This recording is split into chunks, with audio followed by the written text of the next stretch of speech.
Welcome 1995, as the United States moved deeper into a new era of technological progress and political shifts, a simple yet enduring symbol of American life continued its quiet journey through pockets, purses, and piggy banks, the quarter dollar. The 1995 quarter, a coin that for many represented little more than 25 cents of purchasing power, was born in a time of stability, yet has since captured the imagination of collectors, historians, and storytellers alike. This coin, in its unassuming metallic shell, carries with it a story of design, circulation, rarity, and myth that transforms its face value into something far more legendary. $95 million in perceived worth, whispered through the halls of numismatic circles and internet lore, the Washington quarter had long been a fixture in American currency. First issued in 1932 to commemorate the 200th anniversary of George Washington's birth, the design became so beloved that it remained, virtually unchanged, for decades.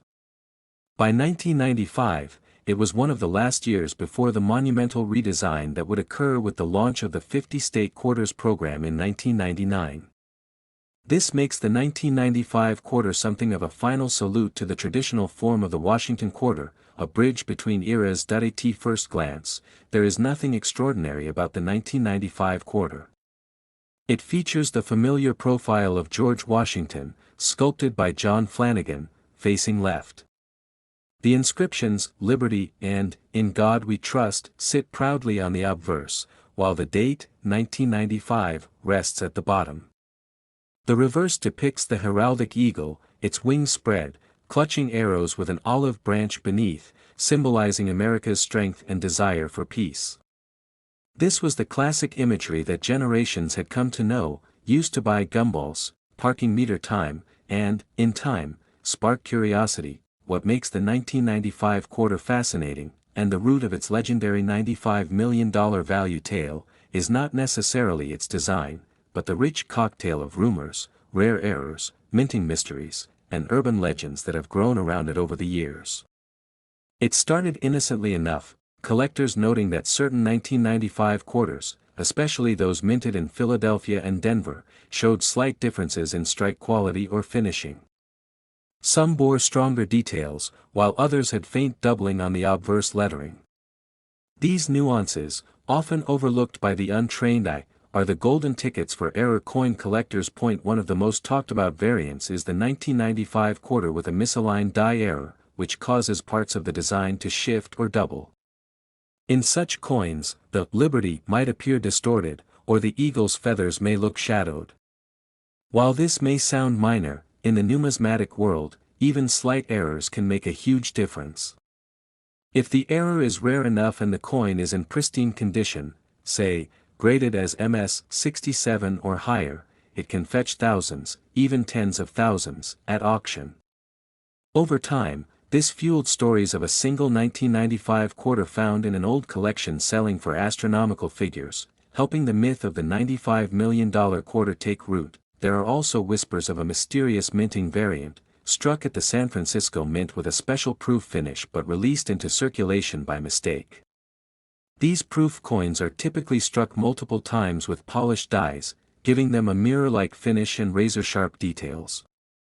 If even one of these coins made it into public hands, it would be the equivalent of discovering a treasure map. Rumors abound of such a coin appearing briefly at auction, only to vanish back into private hands, its true value debated endlessly in online forums and collector meetups. Fueling the legend further is the backdrop of the 1990s coin market. This was a time when collectors were reinvigorated, and numismatic publications flourished. Shows and conventions grew in attendance, and coins once forgotten were suddenly remembered, re-evaluated, and cherished. Amidst this flurry of excitement, stories began to swirl. A man finds a rare 1995 quarter in his grandfather's collection and sells it for a life-changing sum. A woman discovers a roll of pristine quarters in her closet, untouched since the day they were bank-wrapped, only to find one of them was unique. These anecdotes, often unverified, added a layer of mystique to the 1995 quarter. Then there's the psychological factor, the human love of round numbers and dramatic value shifts. A coin from 1995, worth 25 cents at minting, being associated with a face value of $95 million taps into our fascination with hidden fortune. It's the same logic behind buying lottery tickets or hunting for antiques in garage sales. What if? What if this plain-looking quarter is the one? As with many coins, the value of the 1995 quarter isn't limited to its physical characteristics. It is a symbol. It represents the excitement of the hunt, the thrill of potential discovery, the connection between everyday objects and extraordinary possibilities. People who own a 1995 quarter may find themselves pausing, inspecting it more closely than they ever have before, wondering if theirs is the coin that has captured headlines, sparked debates, and maybe even inspired dreams. Of course, the $95 million face value is part tongue-in-cheek, part internet legend, part misunderstood phrasing. It's not a number set by the US Mint, nor is it a realistic market value. But in the world of collectibles, where perception and rarity reign supreme, such figures take on lives of their own. One viral post can turn a common coin into a treasure. One sensational article, a misinterpreted auction result, or a dramatized story on television can inflate the aura around a particular issue, giving it mythic status. Beyond speculation and hype, the 1995 quarter does hold legitimate numismatic interest. Its place at the twilight of the pre-statehood design era gives it historical relevance. High-grade specimens with full strike and luster remain desirable to collectors, especially those assembling date sets or focusing on mintmark varieties. There are those who seek out both the Philadelphia, no mintmark, and Denver, D, versions, noting the subtle differences in their appearance and finish. Interestingly, there's also the social aspect of the coin's legacy. For many who grew up in the 90s, the 1995 quarter is more than currency, it's a memory. It's a relic from childhood road trips, vending machines, arcade change machines, and first allowances. It was part of life before smartphones, when people counted change by hand and physical money was more than just numbers on a screen. This sentimental value adds another layer of worth, unmeasurable by auction records or grading scales. From its humble origins at the US Mint to its fabled rise as a $95 million curiosity, the 1995 quarter continues to be a talking point, a collectible, a legend in the making. It illustrates how even the most mundane of objects can take on grand significance, depending on the stories we tell, the discoveries we make, and the value we assign not just to money, but to meaning itself. The next time you come across a 1995 quarter, consider what it might represent. Not just in silver and copper alloy, but in culture, in history, in imagination. That little coin, carried unknowingly in countless pockets, might just hold a story worth millions. Not in metal, perhaps, but in magic. And for those who believe, who search, who dream, it is the possibility itself that's priceless.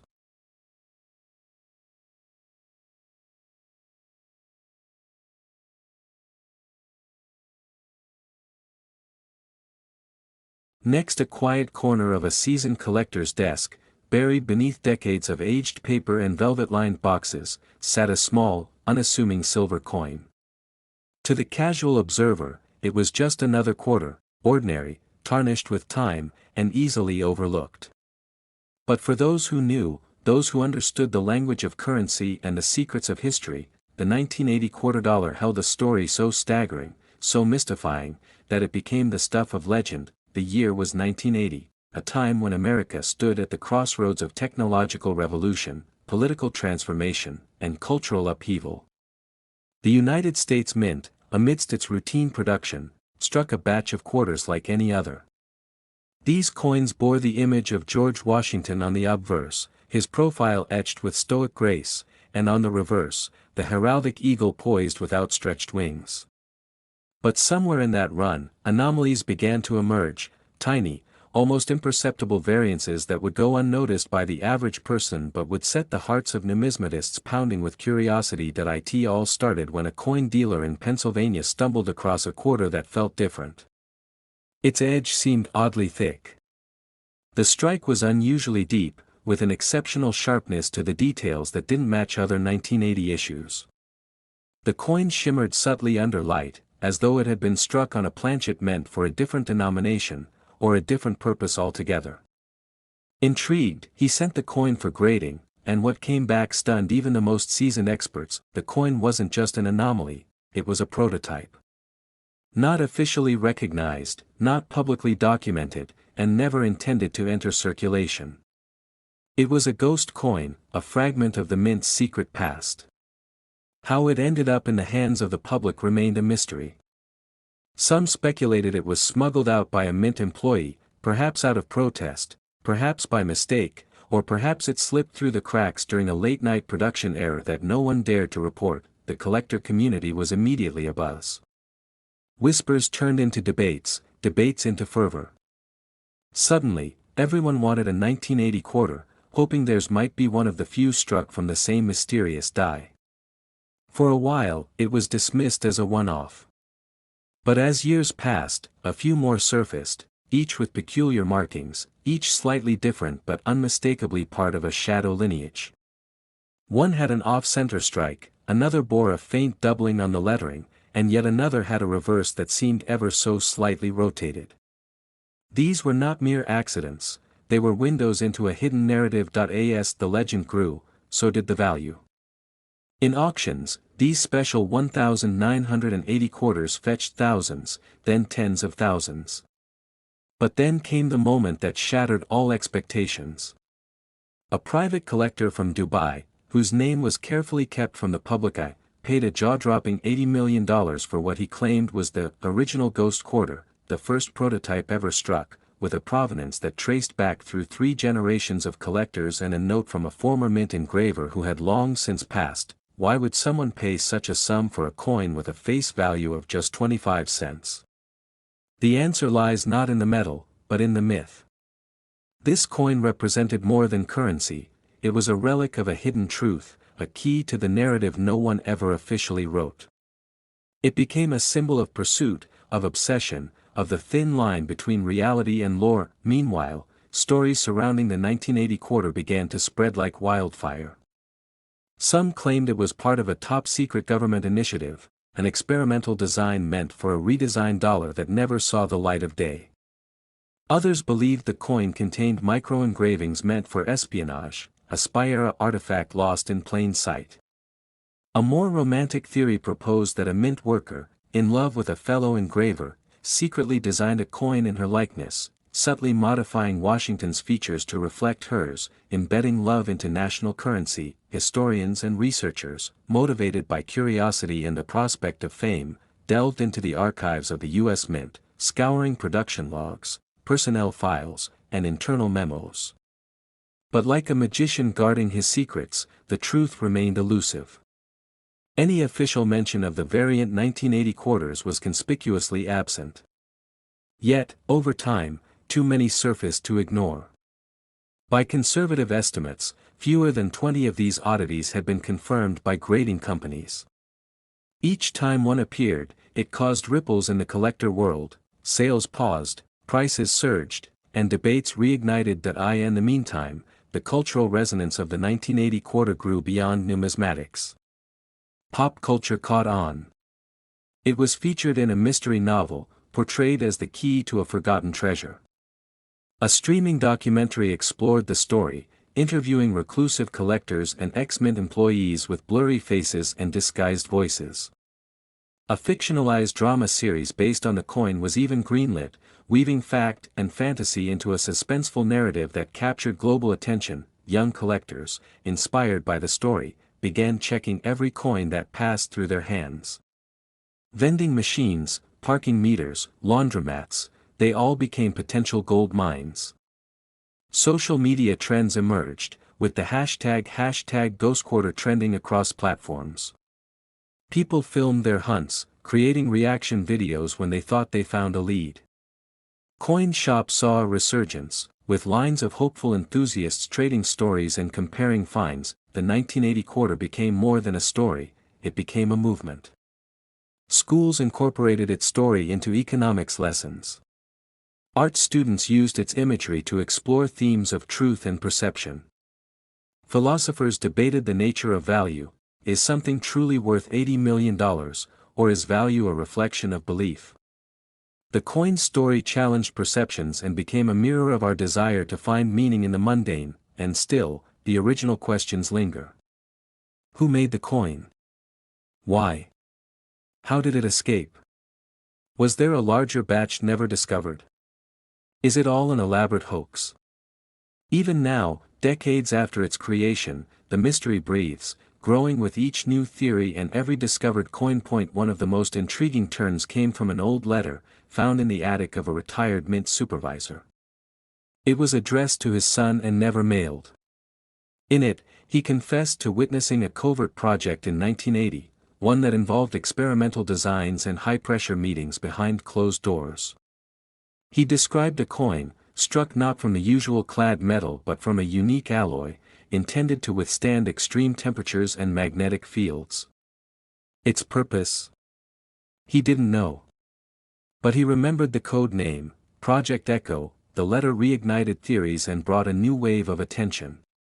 Metallurgists analyzed known 1980 ghost quarters, trying to determine if their composition matched anything unusual. Some results suggested traces of exotic materials, others insisted it was standard. The debate continued, but with each revelation, the coin's mythos expanded. Museums began vying for the chance to display one. The Smithsonian put out a call for donations, while private institutions offered insurance-backed loans for short-term exhibitions. Meanwhile, collectors kept their treasures guarded, some hidden in bank vaults, others displayed behind bulletproof glass in private galleries, and somewhere out there, perhaps in an old dresser drawer or an inherited coin jar, another 1980 quarter waits. Unrecognized. Untouched.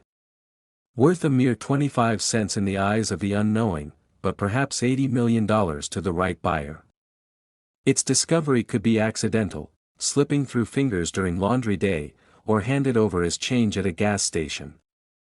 Or it could be the result of an intentional quest, years in the making, culminating in the heart-pounding realization that you are holding a piece of living history. The story continues because it must.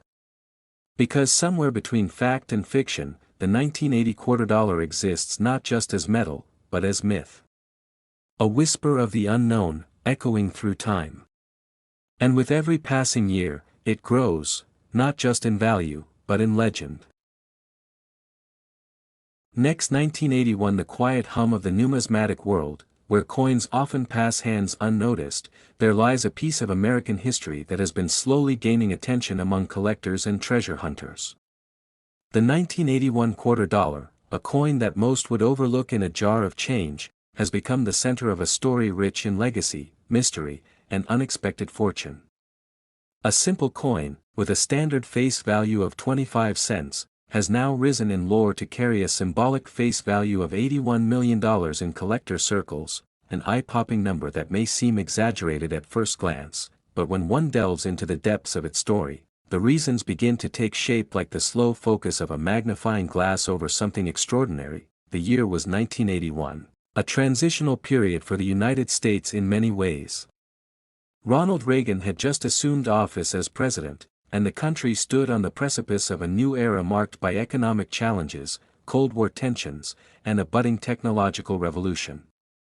Amid these monumental shifts, the U.S. Mint continued its daily operations, striking millions of coins to keep the gears of commerce turning.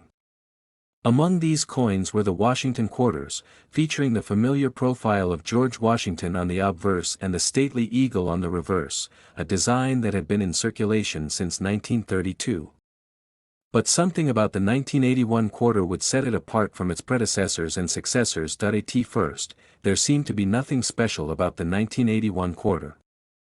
Minted at 3 different facilities, Philadelphia, no mint mark, Denver, D, and San Francisco, S, the coin maintained its standard specifications, a composition of copper nickel clad over a copper core, a diameter of 24.3 millimeters, and a weight of 5.67 grams. The obverse carried the tried and true image of George Washington, designed by John Flanagan, with the inscriptions, Liberty, In God We Trust, and the date, 1981. The reverse depicted a heraldic eagle with outstretched wings, clutching a bundle of arrows, surrounded by the inscriptions, United States of America, e pluribus unum, and $quarter. But as coin collectors and experts began to examine these quarters more closely over the years, a few anomalies and fascinating occurrences began to surface. Some 1981 quarters bore unusual die errors, including off-center strikes, double dies, and missing clad layers. Others were proof coins from the San Francisco Mint that had escaped into circulation, an exceedingly rare occurrence given that proof coins were intended exclusively for collectors and typically sold in specially packaged sets. One particular category of the 1981 quarter that drew significant attention was the Type II proof variety. This variety, distinguished by a sharper and clearer S mint mark, was far rarer than the more commonly seen Type I proof with a more blob-like mint mark. Collectors who managed to obtain a pristine 1981 S Type II proof quarter realized they were in possession of a coin far more valuable than its modest denomination suggested. As the years rolled on, whispers of high-dollar sales began to circulate within the numismatic community. Auctions featured pristine examples of the 1981 quarter selling for hundreds, then thousands of dollars. A few private sales even breached the five-figure mark for exceptionally rare or perfectly graded specimens. Grading companies like PCGS and NGC began to certify these coins, giving them official recognition and further fueling the excitement. And while not every 1981 quarter held such value, the intrigue around the coin grew, prompting collectors and treasure hunters alike to inspect their pocket change and coin jars in hopes of finding a hidden gem. But beyond the mint errors and proof anomalies, a deeper layer of historical and cultural significance began to emerge. The 1981 quarter was among the last of an era. In 1982, the U.S. Mint would begin experimenting with changes in composition and production practices due to budgetary constraints. The quality of coins would fluctuate, and the numismatic community would face new challenges in determining authenticity and condition. The 1981 coin, in many ways, marked the end of the traditional craftsmanship that had defined American coinage for decades. Its connection to the old guard, combined with its increasing rarity, gave it an almost mythical status among collectors, and then came the stories, the legends that add layers of allure to any prized possession. A rumor began to spread that a small hoard of 1981 S Type II quarters had been accidentally released from the San Francisco Mint during a rushed production run. These coins, said to have been mistakenly mixed with general circulation pieces, had ended up in the hands of unsuspecting citizens who had no idea they possessed anything of value. One such story involved a man from Oregon who discovered one of these rare quarters inside a drawer full of loose change that had been inherited from his grandfather. When he submitted the coin for grading, it came back as a PR-70 DCAM Type II, a perfect grade for a coin of extreme rarity. The man sold the coin at a private auction for an undisclosed amount, though rumors suggested the final sale price was close to $250,000. Another tale involved a collector who had amassed nearly every Washington quarter ever minted from 1932 through the modern era. When asked about the crown jewel of his collection, he pointed to a 1981 quarter, flawless, encased in a protective slab, and accompanied by a certificate verifying it as one of the few known double-die obverse variants. He spoke of how he had searched for over 2 decades to find that exact piece and had turned down offers exceeding $100,000 for it. To him, it wasn't about the money, it was about the chase, the history, the thrill of discovery, and so, the 1981 quarter began to transcend its physical form. It became a symbol of hidden value, of stories waiting to be unearthed, of the idea that sometimes the most mundane objects hold secrets of immense worth. Collectors started assigning a symbolic face value of $81 million to the coin, a nod to its year of minting and a poetic way of highlighting its legendary status. While number 1981 quarter has literally sold for that sum, the number itself became part of the mythos, a reflection of how the coin's value had grown in the hearts and minds of those who revered it. Online forums and social media groups dedicated to coin collecting began to buzz with posts about the 1981 quarter. Videos surfaced of people finding them in circulation, conducting live examinations with magnifying glasses, and reacting with astonishment upon discovering errors or rare variants. The hunt intensified, with collectors urging friends and family to check their change, clean out old drawers, and revisit forgotten coin albums. For many, it became a personal adventure, one that combined history, luck, and the timeless allure of buried treasure. Meanwhile, dealers and auction houses capitalized on the growing frenzy. Listings for 1981 quarters appeared on eBay and other marketplaces with inflated prices and bold claims. Some sellers even offered mystery rolls of quarters, promising that at least one 1981 coin was hidden within, hoping to tap into the collector's dream of uncovering a jackpot. Reputable numismatists warned against falling for exaggerated claims, but the dream persisted. Hope, after all, is a powerful motivator. Beyond the collector community, educators and historians began to take interest as well. The 1981 quarter became a case study in how cultural value is created and sustained. College courses in economics and sociology analyzed the phenomenon, exploring how perception, rarity, and storytelling intersect to create markets where a 25-cent coin could command the price of a luxury car. Museum exhibits featured the coin alongside historical artifacts, tracing its journey from a simple mint product to a prized collectible, and still, the stories continue to unfold. New discoveries surface, like the recent case of a 1981 D quarter found in a California flea market, bearing what experts now believe to be a previously undocumented die clash. Grading services authenticated the find, and the coin quickly became a centerpiece of its owner's growing collection. The legend of the 1981 quarter, far from fading, seems to only grow with each passing year. For those who hold one in their hands, the coin is more than metal. It is a testament to the past, a whisper of the unexpected, and a tangible piece of American memory. Whether tucked away in a safety deposit box, displayed in a collector's frame, or nestled among everyday change waiting to be rediscovered, the 1981 quarter remains a symbol of the extraordinary hiding in plain sight. It reminds us that the next great story, the next priceless artifact, could be just a coin flip away.